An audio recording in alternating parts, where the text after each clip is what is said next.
তুরস্কের শাসক, খেলাফতের ধারক খলিফা আব্দুল হামিদ ফ্রান্সের তৎকালীন রাজাকে বলেছিল, যদি মুহাম্মদ সাল্লাল্লাহু আলাইহি সাল্লামের সম্মান মর্যাদার বিরুদ্ধে তোমাদের কার্যক্রম বন্ধ না হয়, তুরস্ক বাধ্য হবে ফ্রান্সে সশস্ত্র হামলা করতে, ফ্রান্সের সমস্ত অস্তিত্বকে মাটির সাথে মিশিয়ে দিবে। 14 কোটি মুসলমান হুঁশিয়ার করে দিচ্ছে হিন্দুস্তানকে, বাংলাদেশের স্বাধীনতা সার্বভৌমত্ব রক্ষায় 14 কোটি মুসলমান আরেকবার রক্ত দিতে প্রস্তুত আছে।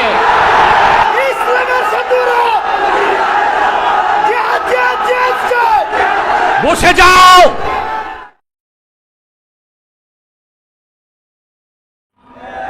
মুসলমানকে আল্লাহ নির্দেশ করেছেন, বেদিনের পক্ষ থেকে আঘাত আসলে ডিফেন্স দাও, যদি দ্বিতীয়বার আঘাত আসে ডিফেন্স নয় অফেন্সে চলে যাও। ঠিক কিনা বলেন?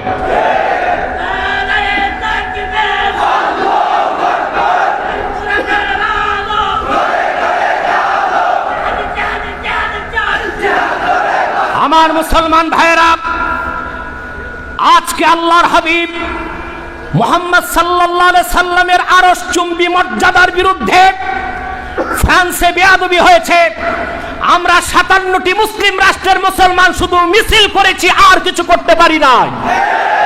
কিন্তু ইতিহাস সাক্ষী দিচ্ছে 1924 সালে তুর্কি খেলাফতের নিঃশেষ হবার আগে তুরস্কের তৎকালীন খলিফা আব্দুল হামিদ রহমতুল্লাহ সে যুগে ফ্রান্সে যখন রাসূলুল্লাহ সম্মানের বিপক্ষে মঞ্চ অনুষ্ঠান করার ঘোষণা দিয়েছিল, তুরস্কের শাসক, খেলাফতের ধারক খলিফা আব্দুল হামিদ ফ্রান্সের তৎকালীন রাজাকে বলেছিল, যদি মুহাম্মদ সাল্লাল্লাহু আলাইহি সাল্লামের সম্মান মর্যাদার বিরুদ্ধে তোমাদের কার্যক্রম বন্ধ না হয়, তুরস্ক বাধ্য হবে ফ্রান্সে সশস্ত্র হামলা করতে, ফ্রান্সের সমস্ত অস্তিত্বকে মাটির সাথে মিশিয়ে দিবে।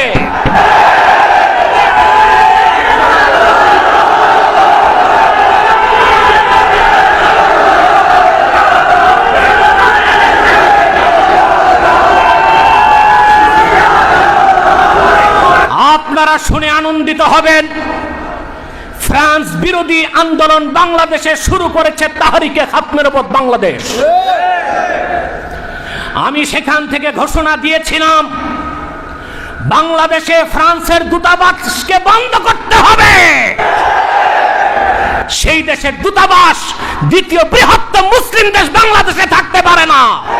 মুসলমানের কলিজায় রক্তের খরণ হচ্ছে, সেই খরণ বন্ধ করতে হলে ফ্রান্স দূতাবাসকে বন্ধ করে দাও, ফ্রান্সের পণ্য বর্জন করো। যতদিন নিঃশর্ত ক্ষমা তারা না চাইবে, ততদিন পর্যন্ত ফ্রান্স বিরোধী আন্দোলন চলতেই থাকবে, চলতেই থাকবে, চলতেই থাকবে ইনশাআল্লাহ।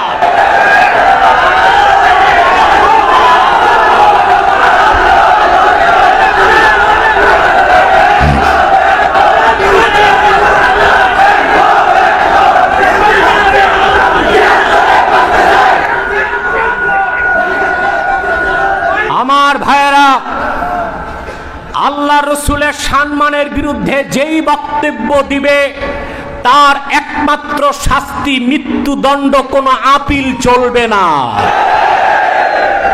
এই ক্ষেত্রে হানাফি, শাফি, মালিকি, হাম্বলি 4 মাযহাব একমত। قد اتفق العلماء أن شاتم الرسول صلى الله عليه وسلم يكفر ويقتل مرتدا ولا تقبل توبته। রাসূলুল্লাহ সম্মান মর্যাদার বিরুদ্ধে এক চুল পরিমাণ বেয়াদবি যদি কেউ করে, সেই মুরতাদকে কাফের ঘোষণা করে তার গর্দানকে উড়িয়ে দিতে হবে। তওবা করলে তার তওবা কবুল করা হবে না, তার একমাত্র শাস্তি মৃত্যুদণ্ড।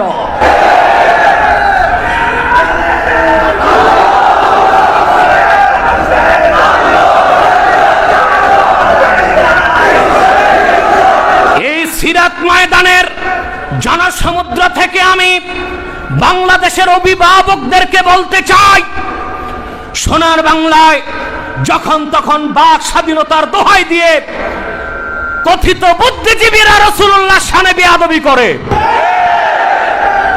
71 টিভিতে 72 ফেরকা ছড়ায়। বাংলাদেশে তা হতে দেবে না। শাহজালালের উত্তরসূরিরা, শাহপরানের উত্তরসূরিরা হতে দিবে না। শাহ কেরামত আলীর উত্তরসূরিরা হতে দিবে না।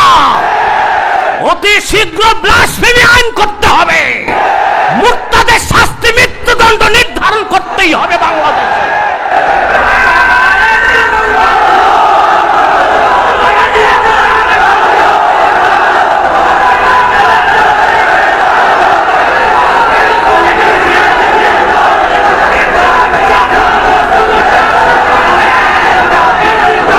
আমার ভাইরা, আল্লাহ রসুলের সুমহান আদর্শ থেকে আমরা মুসলমান পরম সহিংসতা শিখেছি। আমরা অন্য ধর্মের মানুষের গায়ে হাত দেই না, কোন পূজা মণ্ডপে আমরা বাধা দেই না, রথযাত্রাতে বাধা দেই না। কিন্তু কিছু লোক মাঠে নেমেছে, অধিকার চায়। অধিকার চাইবেন, ভালো কথা, অধিকার যেন স্বাধিকারে পরিণত না হয়। পার্শ্ববর্তী রাষ্ট্রে তাকিয়ে দেখেন, সেখানে মসজিদকে ভেঙে মাটির সাথে মিশিয়ে দেওয়া হয়, মুসলমানকে আগুনে জ্বালিয়ে হত্যা করা হয়, উড়ন্ত প্লেনে, চলন্ত বাসে মুসলিম মা বোনদের ধর্ষণ করা হয়। বাংলাদেশ সরকার আপনাদের নিরাপত্তা দিয়েছে, এদেশের মুসলমান আপনাদের নিরাপত্তা দিচ্ছে, কিন্তু মাঠে নেমে বাংলাদেশে গৃহযুদ্ধ লাগাবার চেষ্টা করবেন না। বাংলাদেশের উন্নতি অগ্রগতি দেখে পাশের দেশের শত্রুর মাথা খারাপ হয়ে গিয়েছে। বাংলাদেশে অরাজকতা সৃষ্টি করতে চায়। 14 কোটি মুসলমান হুঁশিয়ার করে দিচ্ছে হিন্দুস্তানকে, বাংলাদেশের স্বাধীনতা সার্বভৌমত্ব রক্ষায় 14 কোটি মুসলমান আরেকবার রক্ত দিতে প্রস্তুত আছে।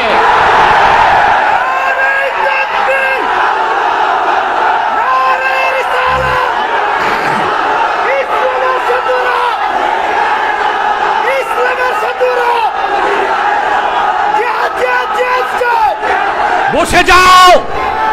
আমার সোনার বাংলার প্রতি ইঞ্চি মাটি রক্ষা করার শপথ নিতে হবে। সারা বাংলায় কোরআনের রাজ কায়েমের শপথ নিতে হবে। মনে রেখো, মনে রেখো, আমরা সন্ত্রাসকে ঘৃণা করি, জিহাদকে ভুলে যাই না। মাতৃভূমি রক্ষার আন্দোলনকেও হাদিসে জিহাদ বলা হয়েছে। সেজন্য আমাদের প্রস্তুত থাকতে হবে। কোরআন সুন্নাত ইসলামের সুমহান মর্যাদা রক্ষায়, বাংলাদেশের স্বাধীনতা সার্বভৌমত্বকে পার্শ্ববর্তী শত্রুর আগ্রাসন থেকে রক্ষায় যদি প্রয়োজন হয়, এই দেশের আলেম ওলামা বীর মাশায়েখরাই অস্ত্র নিয়ে প্রথমে মাঠে নামবে, ঠিক কিনা?